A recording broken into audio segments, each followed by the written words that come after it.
Okay, so the tavern scene. As I said, you're not allowed to write fantasy without having a tavern scene. It's the rules. I broke all the other ones, but I enjoy this one, so I thought, what the hell? And if you're going to have a tavern scene, you might as well enjoy it. So I thought, okay, so what if this very traditional pre-medieval tavern actually is a gay bar? Why not? Killen put his arms around Maeve's waist and kissed the back of her neck. He felt the momentary surprise, then acceptance of her body moulding itself against his. He sighed and closed his eyes, drinking the scent of her hair. She twisted about and pulled out of his arms. He opened his eyes. There was something about her expression, something cleansed, perhaps, as though a threatening cloud had passed. He reached but didn't touch. Ah, I feel surplus to requirements. Her eyes widened slightly and shifted away from his face. Guilt. He recognised the signs. Tegan, she began. He reached out, shaking his head quickly, and placed 2 fingers against her mouth to still her words. Tegan, he said, resignation making his voice atypically dull. When he was certain she wouldn't try to explain, his hands found somewhere to hide inside his sleeves as he hunched his shoulders, feeling unaccountably forlorn. He was concerned to find he minded. Maeve had been fun. He tried to find something to say, but his wit and tongue seemed to have deserted him. Maeve looked anxiously into Killen's face and found something between hurt and anger there. He turned away sharply as though it pained him to look into her eyes. Impatience hit her. Surely he wasn't pretending he cared.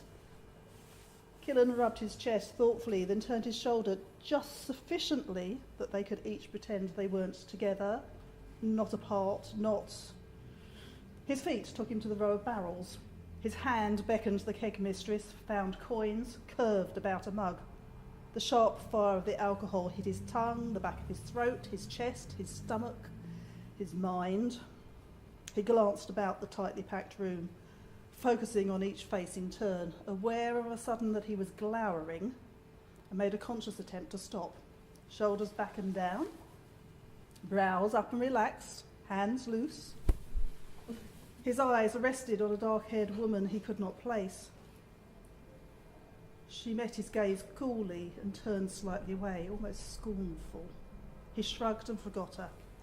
There was Ula. She raised her head and met his gaze. He shook his head, found a smile he didn't know he possessed, and bestowed it on the next face that came into focus. Aenir smiled uncertainly back. Aenir? Well, why not? Killen shouldered his way to Aenir's side, making his walk relaxed, his body open and welcoming, shedding his irritation and disappointment, thinking himself into another mood, consoling, warm, subtly sexual. Yes, Aenir would do. Ula rose abruptly from her comfortable corner, made an excuse to Oren, and wove her way towards Maeve. Maeve watched Killen, wondering what the opening comment of that conversation would be. Aenir was part of her crew. If Killen had unkind things to say, she would rather they were not to one of hers. She was too hot, an uncomfortable flush on her face, her collar suddenly too tight and rough against her skin. She loosened the fastening and put the cool metal of her mug against her cheek. A hand touched her shoulder and she twisted in the tightly packed crowd to greet Ula. Did I see what I think I just saw? Ula asked, with a mischievous smile setting crinkles about her eyes. Did you just let Killen loose? Maeve's mouth quirked uncomfortably. You could put it like that. Ula laid a finger gently on the frown that knit Maeve's brow. And you feel bad about it? A little. Don't. Ula sipped her ale. He'll have a new victim within half an hour. Victim? A new intimate friend, then.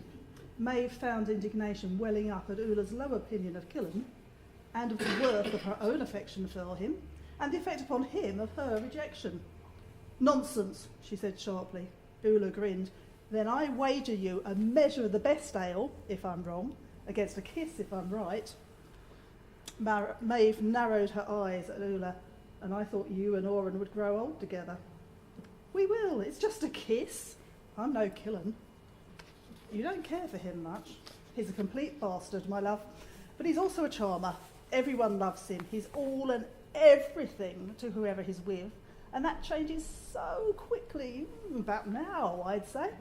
Ula waved her mug in Killen's direction. Inear bent his head slightly to hear Killen, his hand rising to rest on Killen's back, below his shoulder blade. Killen's hand fell against Inear's neck in something that approached a caress, pulling him into an intimacy that might be secrecy, or something more. Maeve shivered with jealousy, then shook herself out of it. What Killen did now was nothing of her concern. Inear doesn't count. Killen's been helping him over Balin. And there's helping, and helping. I'd give it another 10 minutes before they leave together. Maeve shook her head. Go and buy the beer, Ula. Ula grinned and fought her way to the barrels. Before she was back at Maeve's elbow, Inear and Killen had gone. You owe me 2 coppers for the beer and a kiss. Maeve handed over the money and bent her head to kiss Ula chastely on the side of her mouth. Ula moved her head slightly, meeting the kiss full on. She heard Maeve's intake of breath and pressed slightly harder, feeling Maeve almost involuntary response and taking full advantage. Maeve drew back, the too hot, uncomfortable feeling about her collar once more. Ula rested her hand on the back of Maeve's neck, keeping her close enough that what they said couldn't be overheard. Whatever it is that Killen has that draws people to him, you have it too. Maeve reached and untangled Ula's hand from her hair. Tegan is back in my life. I've everything I want. Ula stepped away. Not you, Maeve. Maeve frowned, out of kilter and hoping she was still being teased. Don't flirt, Ula. Someone might think you mean it. Ula shrugged. So I can expect Tegan to be less grumpy now? Tegan is always grumpy. Ula laughed, and Maeve forgot about her rough, too tight collar.